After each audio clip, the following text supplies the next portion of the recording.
রাজধানীর কাঁচা বাজারে নীরবে বেড়েছে নিত্যপণ্যের দাম, আর বাড়তি দামে হিমশিম খাচ্ছেন ক্রেতারা।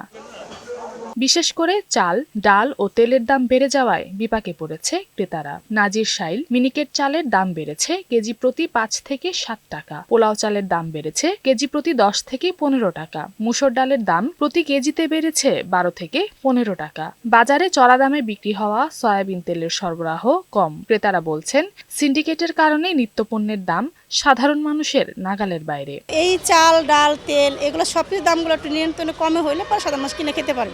চাল কেজি ১০-১২ টাকা বাড়ছে। এই ৩-৪টা চাল আমনের অনেক লাগামহীন বাড়তে আছে। আগে বেচতাম হয়েছে আপনার ১৫০ থেকে ৫৫০ টাকা, কিনা লাগে ১৬৫ টাকা, বেচা লাগে ৭৫-১৭০। ব্রয়লার মুরগি সপ্তাহের ব্যবধানে কেজি প্রতি ৫ থেকে ১০ টাকা বেড়েছে। ডজন প্রতি ডিমের দাম বেড়েছে ৫ টাকা। ব্রয়লার চলতেছে আপনার ১৮০ থেকে ৮৫ টাকা, আগের থেকে দাম বাড়ছে। চাহিদা বেশি হওয়ার কারণে ডিমের বাজারটা আজকে ৫ টাকা একটু বাজার বাড়তি। কাঁচা বাজারে শীতকালীন সবজির দাম কিছুটা কমায় স্বস্তি প্রকাশ করেছে ক্রেতারা। আলু ২৫ টাকা, সিম ৪০ টাকা, টমেটো ৫০ টাকা। মানুষের কেনার এখন সামর্থ্যের মধ্যেই আছে। এছাড়া আগের মতোই চড়া রয়েছে মাছ ও মাংসের বাজার।